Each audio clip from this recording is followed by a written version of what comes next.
Selain di Kabupaten Solo, angin kencang juga melanda tetangganya, Kota Solo. Hujan deras yang disertai angin kencang pada Minggu sore menyebabkan beberapa rumah di lokasi yang berbeda di Kota Solo mengalami kerusakan.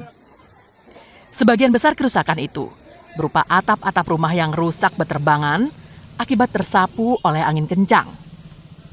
Selain menerbangkan atap-atap rumah, angin kencang juga menumbangkan sejumlah pohon dan sebuah papan reklame yang cukup besar. Bahkan beberapa kendaraan yang terparkir di dekatnya tertimpa pohon tumbang. Berdasarkan data sementara, terdapat beberapa titik lokasi di Kota Solo yang terdampak akibat bencana.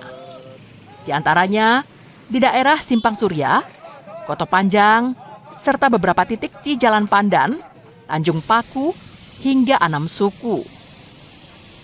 Masyarakat bahwa banyak pohon tumbang, kemudian kita kumpulkan anggota Satu Samapta Persolo Kota untuk mendatangi lokasi tempat terjadinya pohon tumbang, dan ada beberapa mobil, di antara ada mobil Avanza L300 juga tertimpa pohon dan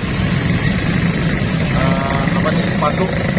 Usai kejadian, petugas terkait mengenyahkan material yang ikut terbawa oleh angin, serta mengevakuasi pohon dan papan reklame yang tumbang akibat terjangan angin tersebut. Tidak ada korban jiwa akibat bencana ini. Garnadi melaporkan dari Kota Solo.